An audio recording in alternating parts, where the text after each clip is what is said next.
भूत की पत्नी गोस्ट वाइफ हॉरर कहानी। सुनीता बड़ी हो चुकी थी और अब उसके माता पिता को उसकी शादी की चिंता हो रही थी। हालांकि सुनीता बहुत अच्छी लड़की थी जिसके लिए कई अच्छे लड़कों के रिश्ते आ रहे थे, जिनको लेकर सुनीता के परिवार में विचार विमर्श चलता रहता था। एक दिन सुनीता की मौसी एक अच्छे लड़के का रिश्ता लेकर आती है। लड़की की फोटो बहुत ही सुंदर थी जिसे देखते ही सुनीता के माता पिता मोहित हो जाते हैं और वे तय कर लेते हैं कि ऐसी लड़की से सुनीता की शादी करेंगे। सुनीता को भी लड़का अच्छा लग रहा होता है। सुनीता की मौसी लड़के वालों को रिश्ते के लिए हाँ कर देती है और अगले ही दिन लड़के के परिवार को आमंत्रित किया जाता है ताकि लड़का और लड़की एक दूसरे से मिलकर बात कर सकते। अगले दिन जैसे ही लड़के वाले आते हैं, सुनीता की नज़र लड़के पर पड़ती है और वह पहली ही नज़र में उसे अपना दिल दे बैठती है। सुनीता के घर में लड़के वालों का ज़बरदस्त स्वागत किया जाता है। दोनों परिवारों के बीच में रिश्ते की बात तय होते ही दोनों की धूमधाम से शादी कर दी जाती है। शादी के बाद लड़का सुनीता को लेकर शहर चला जाता है। शहर में वह कंपनी के मकान में रहता था। दोनों की शादीशुदा जिंदगी खुशनुमा चलने लगती है। सुनीता अपने पति को बहुत प्यार करने लगी थी। ऐसा लग रहा था मानो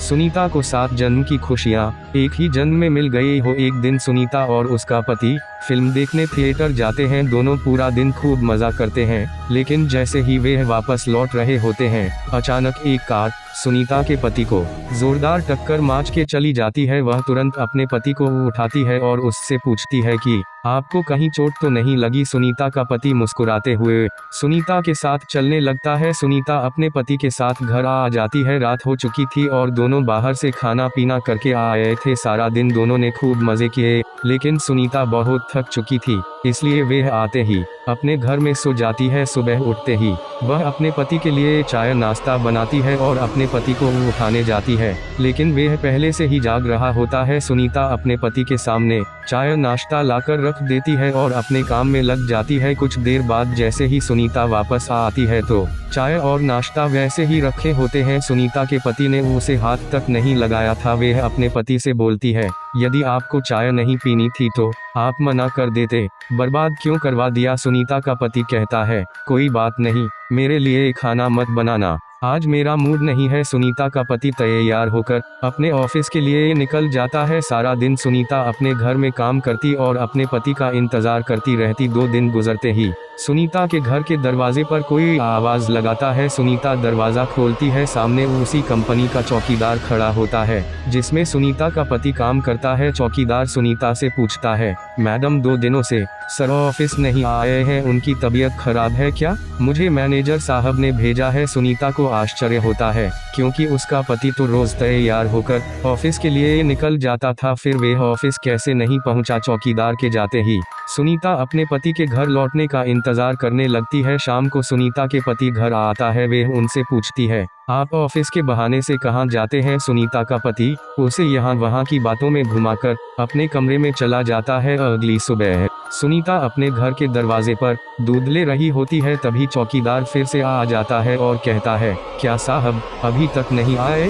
सुनीता कहती है, वे तो अंदर बैठे हैं, जाओ मिल लो। चौकीदार घर के अंदर पहुंच जाता है। वह चारों तरफ देखता है, उसे कुछ नजर नहीं आता। पीछे से सुनीता दूध लेकर आ जाती है। चौकीदार सुनीता से कहता है, कहाँ है साहब? सुनीता कहती है, अंधे हो गए हो क्या? तुम्हारे सामने ही तो बैठे हैं। लेकिन चौकीदार को सुनीता पागल लग रही थी क्योंकि सामने कोई नहीं बैठा था। दरअसल उस रात जो कार एक्सीडेंट हुआ था उसमें सुनीता के पति की जान जा चुकी थी। चौकीदार सुनीता से दोबारा कहता है, मैडम वहाँ कोई नहीं बैठा है, लेकिन सुनीता चौकीदार को चिल्लाते हुए अपने पति को जाकर पकड़ लेती है और कहती है, यह देखो इतना बड़ा इंसान, तुम्हें नजर नहीं आ रहा? सुनीता के साथ कोई दिखाई नहीं दे रहा था। चौकीदार वापस लौट जाता है और कंपनी में जाकर सारी बात कह देता है। जब कई दिनों तक सुनीता का पति काम पर नहीं आता तो कंपनी की तरफ से दिया हुआ कमरा खाली करने के लिए नोटिस भेजा जाता है। सुनीता नोटिस पढ़ते ही चिंतित हो जाती है और अपने पति से कहती है,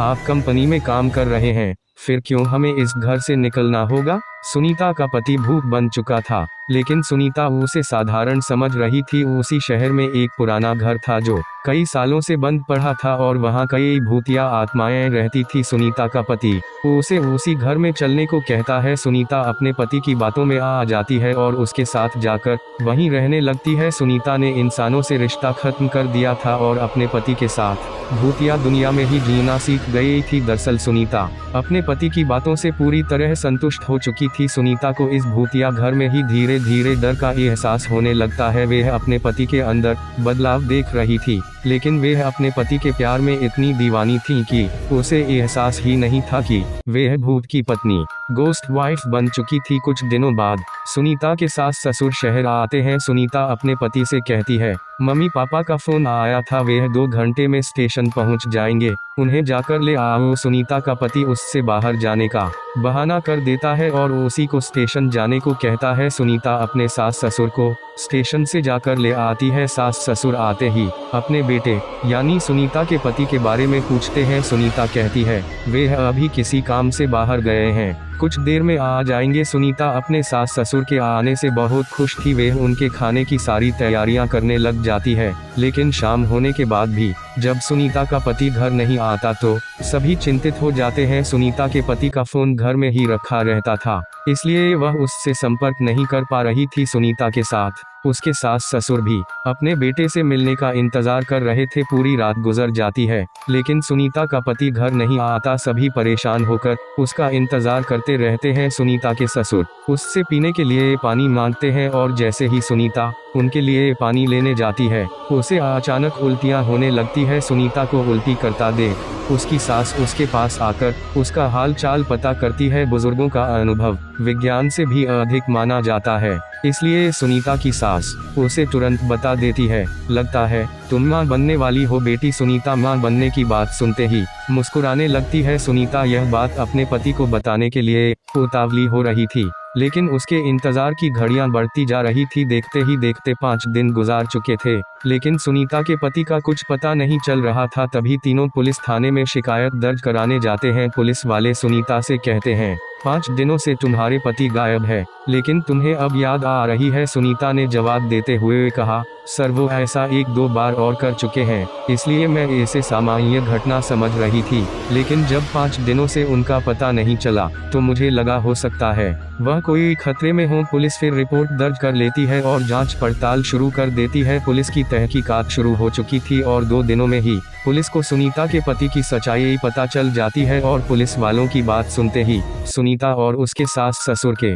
पैरों तले जमीन खिसक जाती है। पुलिस के अधिकारी कहते हैं कि आपके पति तो 3 महीने पहले ही कार दुर्घटना में मर चुके हैं और लावारिस समझकर उनका अंतिम संस्कार भी नगर निगम के द्वारा कराया गया था, जिसकी रिपोर्ट सरकारी अस्पताल में मौजूद है। फिर आप कैसे कह रही है कि वे 5 दिनों से लापता है? लेकिन सुनीता यह बात मानने को तैयार ही नहीं थी, क्योंकि वह अपने पति के साथ 3 महीनों से दाम्पत्य जीवन गुजार रही थी और उसी के चलते वह गर्भवती भी हो चुकी थी। सुनीता पुलिस से अपने बच्चे का जिक्र करती है। जैसे ही पुलिस को यह बात पता चलती है कि उस मरे हुए इंसान का बच्चा सुनीता के गर्भ में है, तो वे सुनीता से कहते हैं आप बच्चे का चेकअप करवा दीजिए, उसके डीएनए रिकॉर्ड से हमें पता चल जाएगा कि यह बच्चा आपके पति का है और उनके मरने के बाद यह आपके गर्भ में आया है, तभी आपकी बात पर सभी को भरोसा होगा। पुलिस वालों को सुनीता के चरित्र पर शक था, इसलिए वह इस परीक्षण की मांग कर रहे थे। सुनीता को सरकारी अस्पताल लाया जाता है और वहां बच्चे का परीक्षण किया जाता है और जैसे डॉक्टरों के पास बच्चे की रिपोर्ट आती है तो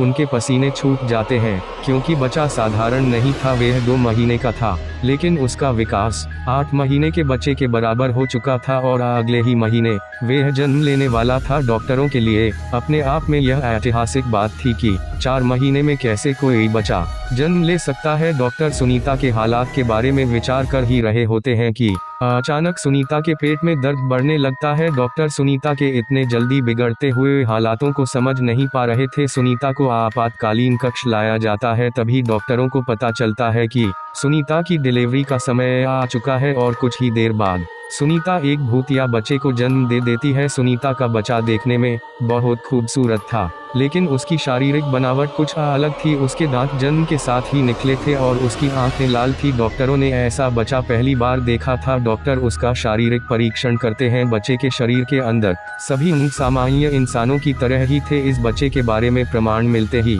पुलिस को यकीन हो जाता है कि सुनीता सही कह रही थी, यह बच्चा उसी के पति का है। पुलिस ने अपने जीवन में यह पहला केस था जहां कोई भूत पिता बना था। सुनीता को अपने पति के मौत की खबर पर यकीन नहीं था, लेकिन सभी के कहने पर उसने यह मान लिया था कि उसका पति अब इस दुनिया में नहीं है। इसलिए वह अपने बच्चे और सास ससुर के साथ अपने गांव वापस लौट जाती है और अपने भूतिया बच्चे के साथ अपने पति की याद में जीवन बिताने लगती है। और इसी के साथ इस कहानी का पहला भाग समाप्त हो जाता है।